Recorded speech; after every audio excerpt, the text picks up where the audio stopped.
Merhaba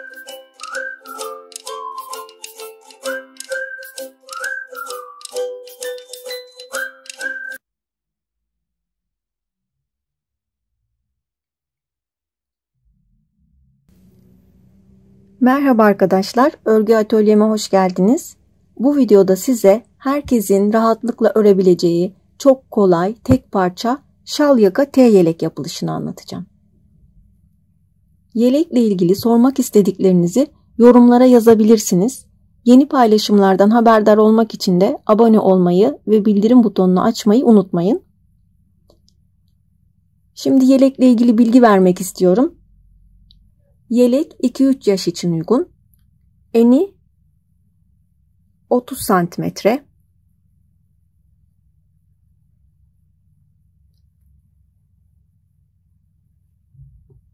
Boyu 34 santimetre.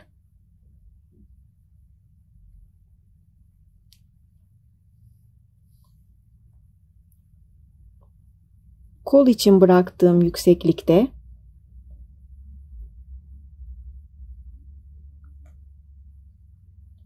12 santimetre.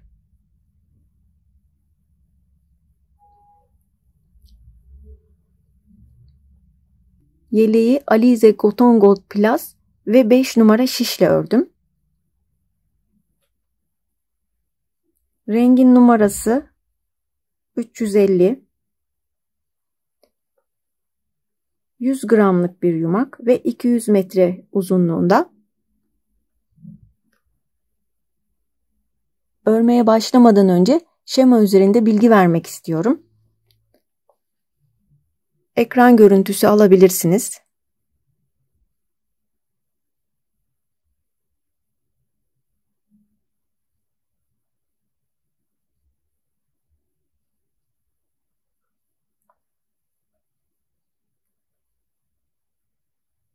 ...30 santimetre en için 50 ilmek attım. Boy uzunluğu da 30 santimetre olunca sırayla her iki tarafa da 30 santimetre uzunluk için 50 ilmek attım. Bu bölümün nasıl yapılacağını örerken anlatacağım yine size. Bu yeleği aynı mantıkla farklı bedenlere uygulayabiliriz. Örneğin bir yetişkin için 50 santimetre genişlik yapacaksak arkanın uzunluğunu ve önün uzunluğunu da 50 santimetre yapıyoruz. Burada olduğu gibi eni 30 santimetre, arka uzunluğu 30 santimetre, önün uzunluğu da 30 santimetre. Arka ve ön kenarlar dikileceği için uzunluklarının eşit olması gerekiyor. Yeleğin eni ve buraya kadar olan uzunluğu eşit ama yelek kare olmuyor. Önler örüldüğü zaman boyu birkaç santimetre daha uzun oluyor. Ördüğüm yelekte olduğu gibi burayı 30 santimetre yaptım ama önler de örüldüğünde bittiği zaman boyu 34 santimetre oldu. Boyunu daha uzun yapmak isterseniz arka uzunluğuna göre önün ilmek sayısını ayarlamanız gerekir.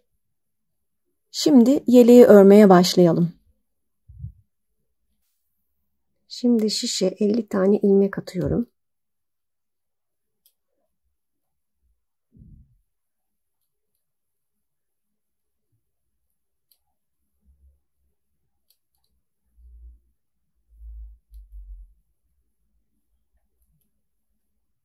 Evet, ilmek sayım 50 tane oldu.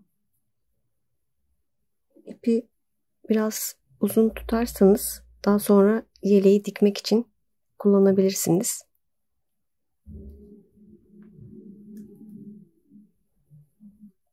Ters örgüyle haroşoya başlıyorum.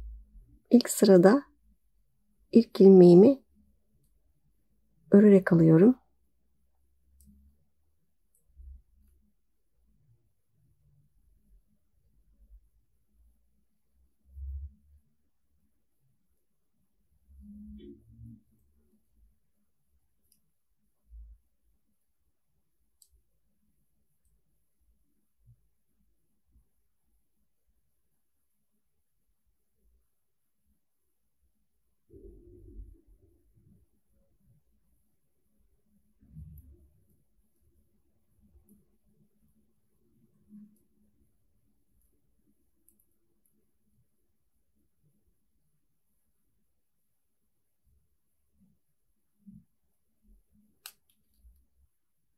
Evet, ikinci sırada da ters örgü örüyorum.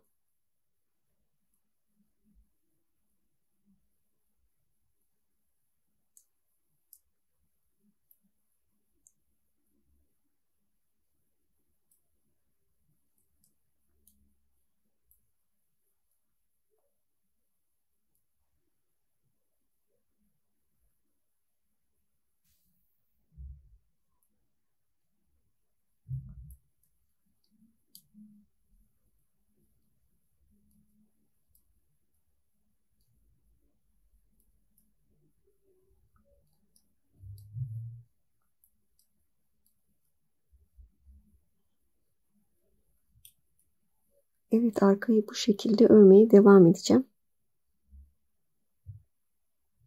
Evet, yeleğin arka bölümünü bitirdim.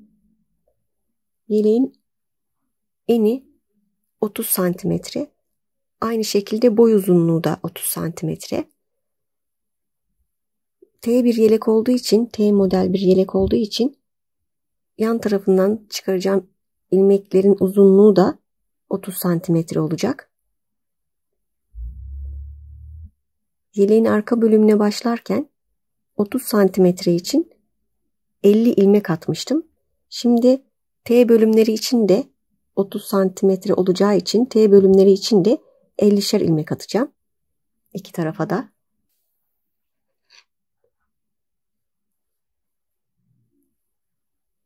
Şimdi yeleğin bu kısmına 50 tane ilmek atacağım.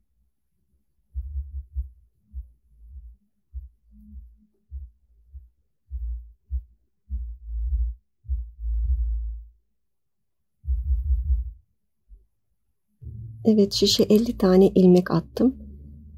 Şimdi daha uzun bir misinalı şişe geçerek örmeye başlıyorum.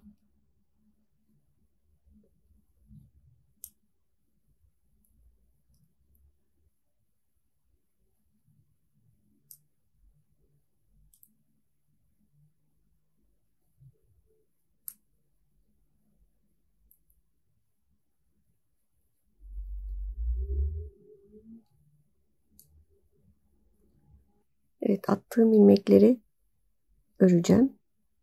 Daha sonra arka bölümü de örerek sona geleceğim. Sonra diğer tarafın ilmeklerini atacağım. Bir sıra örerek diğer başa geldim. Yeleğin bu bölümüne de 50 tane ilmek atıyorum.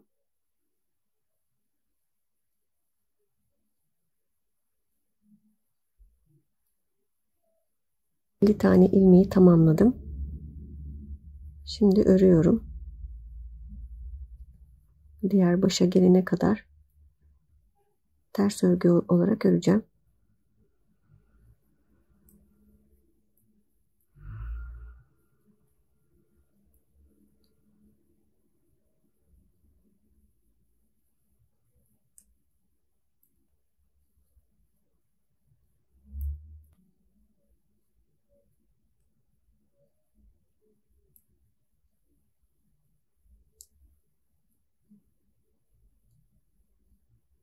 Hırkanın ön bölümlerini ördüm. Her iki tarafta 15'er santimetre.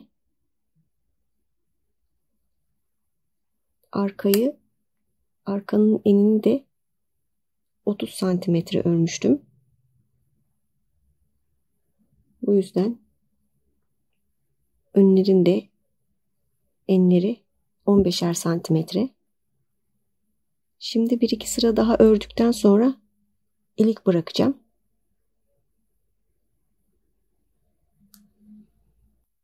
Yeleğin yan taraflarını 15 santimetre ördükten sonra bir diş daha ördüm. İlik bırakmadan önce. Şimdi ilik yerlerimi de belirledim. İlikleri bırakacağım.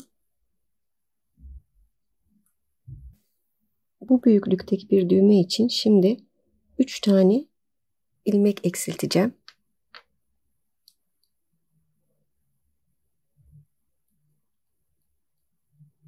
İlk ilmeğimi örmeden aldım. Arkaya ipimi geçirdim. İkinci ilmeğimi aldım. Yine örmeden. Birinciyi üzerinden geçirdim. İkinciyi aldım. Yine üzerinden geçirdim diğer ilmeği. 2 tane ilmek eksiltmiş oldum. Şimdi 3. ilmeği eksiltiyorum.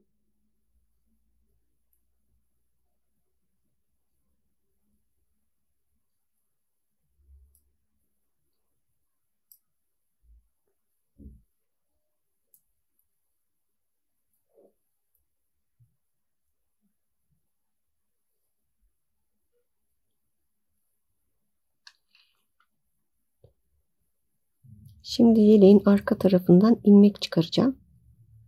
3 tane ilmek eksilttim. 5 tane ilmek atacağım şişimin üzerine.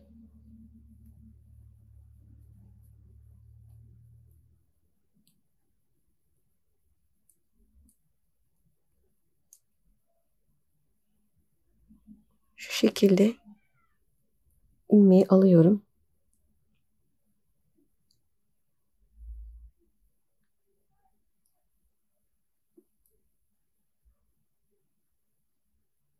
İpi içinden geçiriyorum.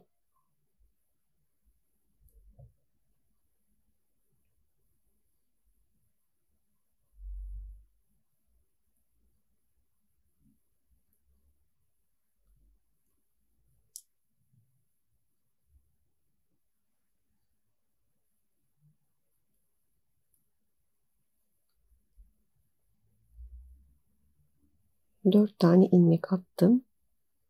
Beşinciyi de bu şekilde şişe geçiriyorum.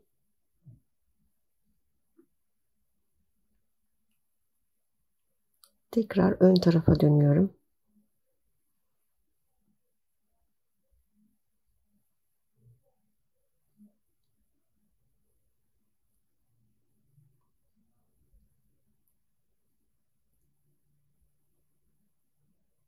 Sol taraftaki şişten bir ilmek alıyorum. Sağ taraftaki ilmeği üzerinden geçiriyorum.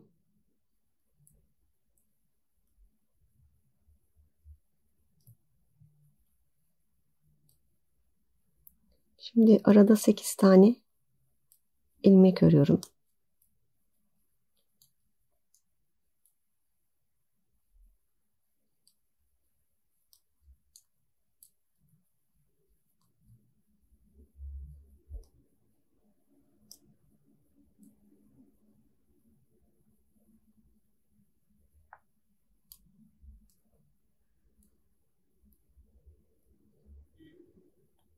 Şimdi yine ikinci ilikte de aynı işlemi tekrar edeceğim. Bir ilmek boş aldım. İpi arkaya aldım. Sağdaki ilmeği sol ilmeğin üzerinden geçiriyorum.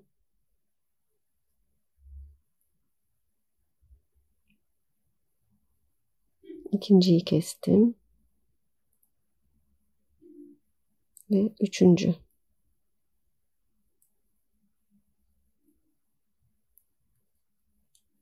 Yine ters tarafa dönüyorum.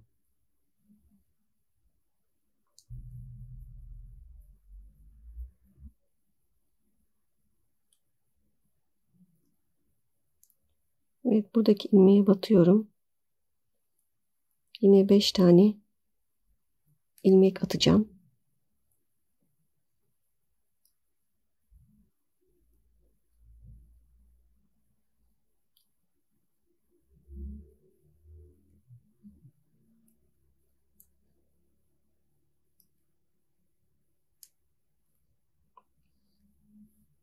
Evet, 4 tane oldu. Beşinciyi de buradaki 5. ilmeği de şişe geçiriyorum.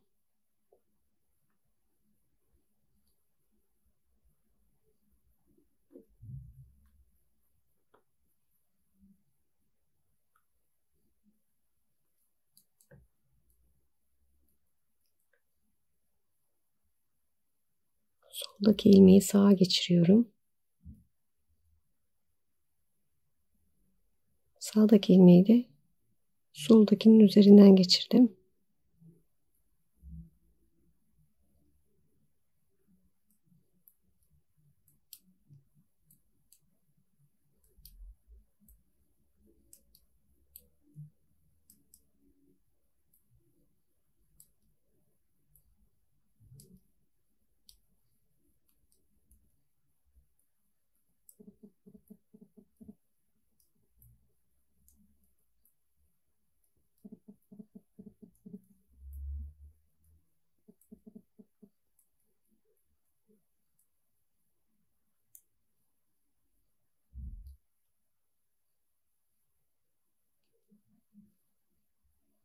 Arka taraftan örmeye devam ediyorum.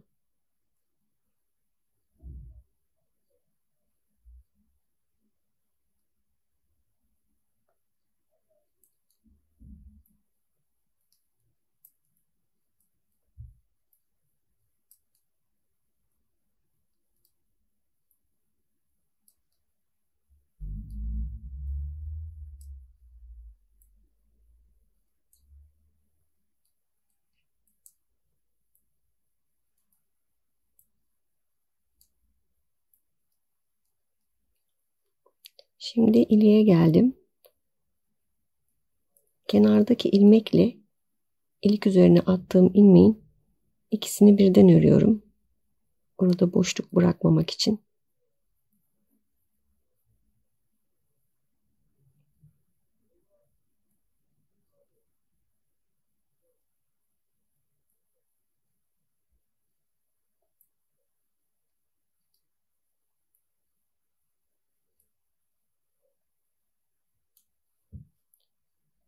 Üç ilmek eksiltmiştim. İlikte 5 ilmek atmıştım üzerine. Birini üzerinden geçirerek 4'e düşürdüm. Ön tarafta, arka tarafta da 2 taneyi birden örerek ilmek sayısını üzerinde attığım ilmek sayısını 3'e düşürdüm.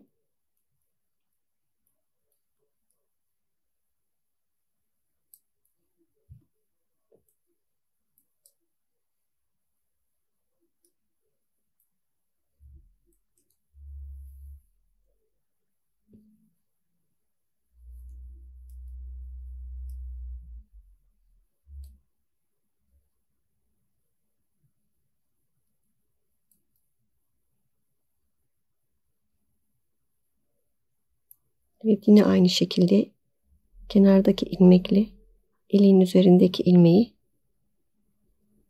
2 taneyi birden örüyorum.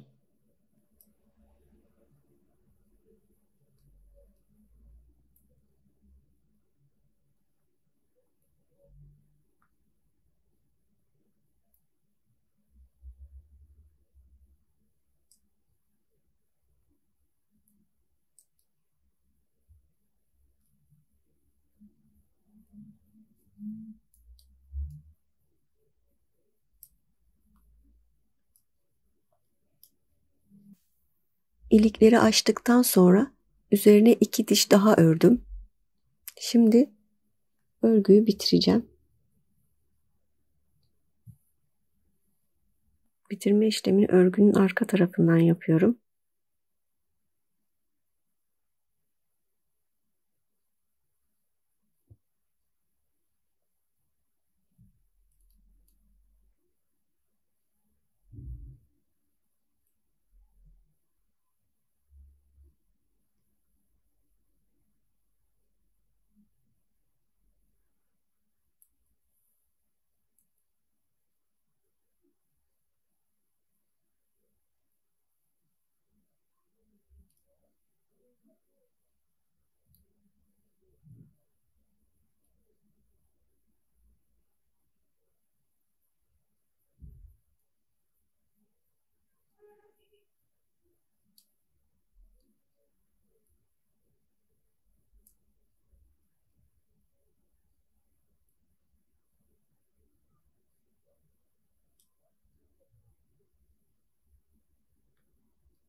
Bu şekilde yeleğin diğer ucuna kadar devam edeceğim.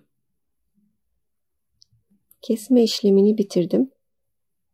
Şimdi buradaki görüntüyü verebilmek için ipimi bu şekilde arka tarafa geçireceğim.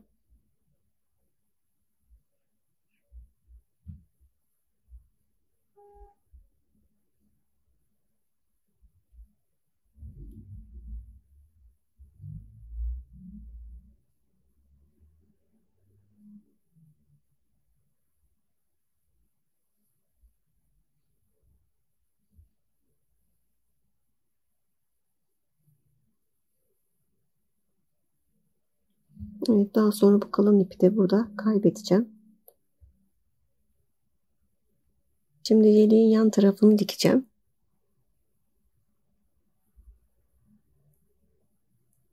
Evet, şimdi kol için 12 santimetre bırakarak yanını diktim yeleğimizin. Şimdi diğer yanını dikerek göstereceğim.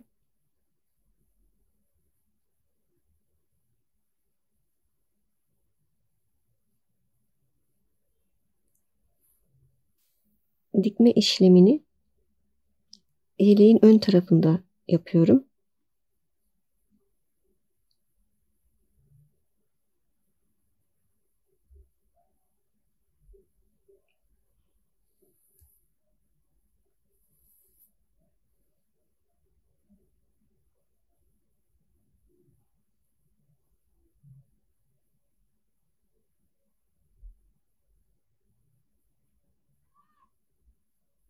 Bu şekilde uçlarına batıyorum.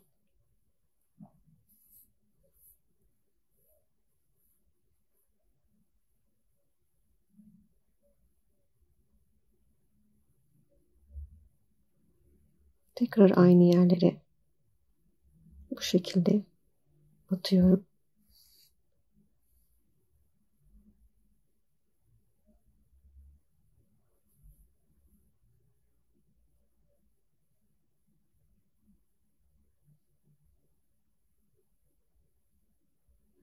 Bu işlemi yapmamın sebebi buralarda içeri doğru girinti olmaması için. Şimdi farklı bir dikme göstereceğim.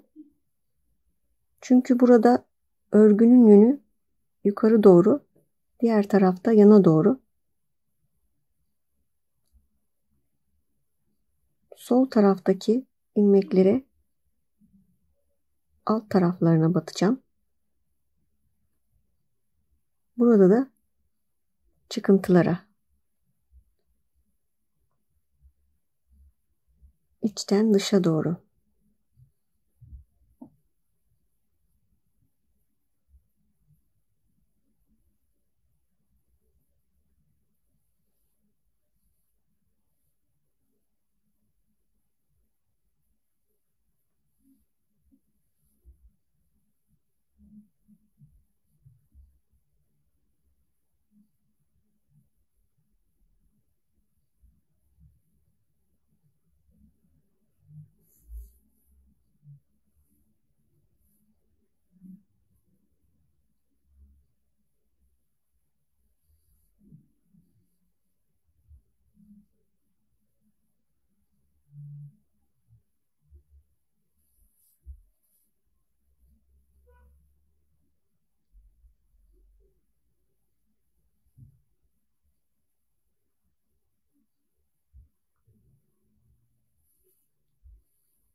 Evet, arada ipi de çekerek bolluk kalmaması için fazla çekmeden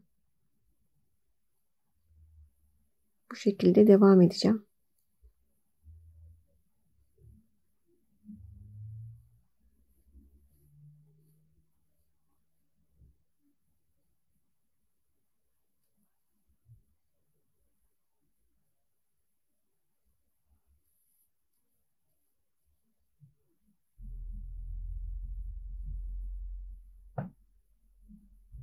Kol için 12 santimetre kaldı. Şimdi dikmeyi bitiriyorum. Sağ taraftan sol tarafa batarak alt tarafa geçiyorum.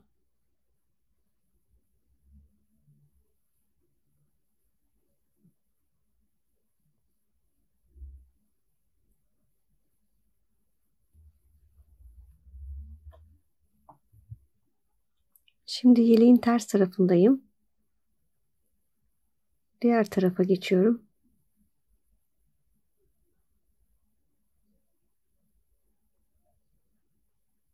Buradaki ilmeklere batarak şu şekilde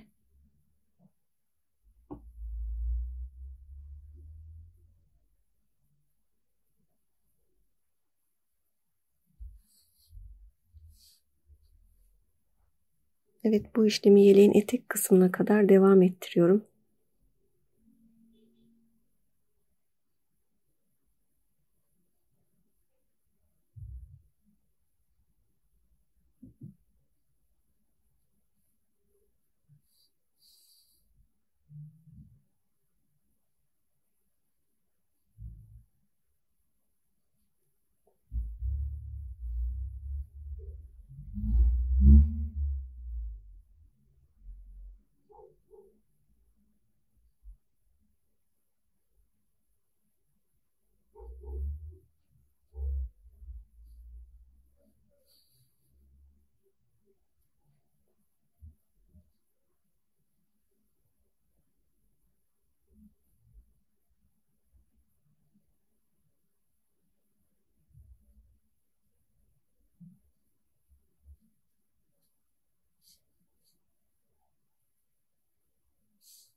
İpleri daha sonra temizleyeceğim.